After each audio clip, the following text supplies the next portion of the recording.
ගම්මුඩ ඉරුප්පු සුන්දරපුරම් හා උදයාර්කට්ටකුලම් ප්‍රදේශවලින් 750කට ආසන්න සාමාන්‍ය වැසියෝ ත්‍රස්තවාදී ග්‍රහණයෙන් මිදී විශ්වමඩු වෙත අද දවස පුරා පැමිණියා. LTTට ඉතුරු වේ ඇති සුළු බිම් කඩේද සාමාන්‍ය ජනතාව මිනිස් පලියක් ලෙස ආවරණයටගෙන සාමාන්‍ය වැසියන් අතර සිටයි ප්‍රහාර එල්ල කරන්නේ. මේ ජනතාවද එය සනාථ කරනවා. LTTයේ සැබෑ මුහුණුවර ජනතාවගේ හඬින්ම දැන් හෙළිදරව් වෙනවා. අපි වටේ හිටියා නා අපිට මාදින මැදින් තමයි එමුත් ඇවිදලා ඉන්නේ. උන් ඉන්න කට්ටියත් එක්ක. ඉතින් මොකද වෙන්නේ? ඉතින් බෝම්බයක් පුපුරනකොට මාදිනයත් මැරෙනවාමයි. ඉතින් උන් මේ අහුවෙන දැන් මිනිස්සු එන්න ඕනේ කියලා කියන්නේ නැද්ද? මිනිස්සු කියන්නේ නැද්ද අපිට එන්න ඕනේ? එහෙම කියලා කියන්නේ නැද්ද මිනිස්සු? කියනවා. කියනවාමයි. දැන් වටේ කට්ටියන දෙන්නේ. බයිබල් එකෙන් මොකද අල්ලගෙන යනවා. අල්ලගෙන යනවා. ඉතින් වැඩ පොලටත් බංගර කපන්න ගන්න. බංගර කපන්න. වලවල් කපලා කොට අඩු කරලා මැටි දාලා ප්ලාස්ටික් දාලා දෙන්න ඕන. ඒකට ගිය නැත්තම් ඒකට වෙනම පනිෂ්මන්ට් එකක් දෙනවා උන්. මොන වගේ පනිෂ්මන්ට් දෙන්නේ? ගිහලා කොහෙන් හරි මේ සම්ඩු අල්ලන්න ගන්න ඉස්සරහට ගිහින් දානවා ඒ වැඩ කරන්න කියලා හිටන්. බලත් කරමු. ලයිවෝසින් ගිහින් දානවා එතන. ඉතින් එයා එතනින් වැඩි කාර්ය වැඩිලා මැරුණොත් එයා එච්චර තමයි. අපි මෙතන ඉන්නවනම් ඔය කෙලා ඉන්නේ තමයි උන් ඉන්නේ. ඒ උන් ටෙන්ඩර් ගහගෙන ඉන්නේ. උන් ටෙන්ඩර් ගහගෙන ඉන්නේ ඔකට ඇතුලේ. ඔකටත් එක්කම ටෙන්ඩර් ගහගෙන ඉන්නේ.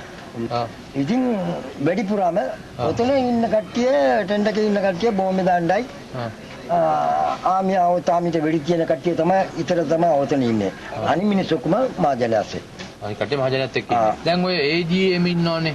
ඔව්. AGM දැන් ආණ්ඩුවෙන් කෑම ගොඩාක් යවනවා පැතිවල. ඔව් යවනවා. ඒක දෙනවද ඔකට? ආණ්ඩුවේ රේෂන් යවනකොට ඔව්. එක්කෙනෙකුට ආල්සිර 3යි නම් ඔව්. ඒ උන් දෙකක් ගන්නවා. අපිට එකක් දෙනවා. එක්කෙනෙකුට. එහෙම තමයි කරන්නේ නේ. ඒ කියන්නේ ආණ්ඩුවෙන් දෙන දේ ඔකට හම්බ වෙන්නේ නැහැ. ආණ්ඩුවෙන් දෙනකෙන් පොඩ්ඩයි අඩු වෙන්නේ. පොඩ්ඩයි යම්ෙන්නේ මහජනයාට. හරි කට්ටිය අනිත් එක LTT ගන්නවා. අනිත් එක LTT තමයි ගන්න. අපි එනකොටත් ඇවිල්ලා රැකගත්තා. රැකගෙන කිව්වා ආමි මෙතන ඉන්න ගිහලා මැරෙන්නද යන්න කියලා හිටා. යන්න බෑ පළවල පස්සට කියලා හිටා. ආපහු ගමට යන්න කිව්වා. අපි කිව්වා ආයි යන්න අපිට බෑ. අපිට බෑ. දැන් බෝම්බ එකයි කියලා කිව්වා. මැරුණොත් කමක් නැහැ. මැරුණොත් කමක් නැහැ. මැරුණා කමක් නැහැ. අපි යනවාමයි. කියලාට ආවා. එනෙන් ගමන් තමයි කෙල්ලෝ තමයි ඉඳලා බෝම්බ ගාපුවෙන් තමයි කෙනෙකුට කකුලේ තුවාල මේ මෙතන. දැන් போனாங்க. ஆமா. போனோன மறிக்கிறதுல நாங்க மேரி வந்தோம். ஆமா. வந்ததுல சுட்டுட்டாங்க. අපි ඉඳලා ආවනේ. රැකගත්තා ඒක.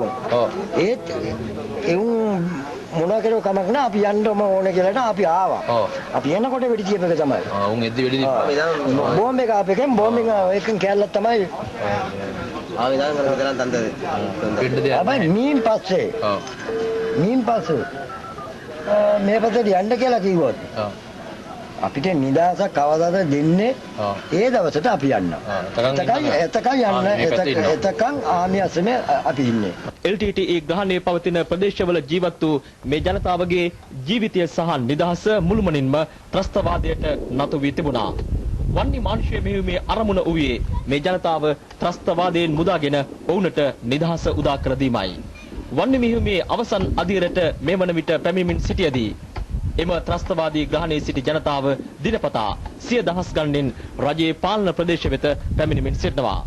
තවත් ලක්ෂයකට අධික පිරිසක් LTTය ප්‍රාණ අපයට ගෙන තිබෙන බවයි මේ ජනතාව ප්‍රකාශ කරන්නේ. ඔවුනද හැකි ඉක්මනින් මුදා ගනිමින් සියලු ජාතීන්ට නිදහසින් ජීවත් විය හැකි පරිසරයක් උදා කර දීම වන්නි මානුෂ්‍ය මෙහෙයුමේ අවසන් ඉලක්කය බව රජය පෙන්වා දෙනවා. රූපවාහිනී සමන් කුමාර රාමවික්‍රම විශ්වමඩු සිට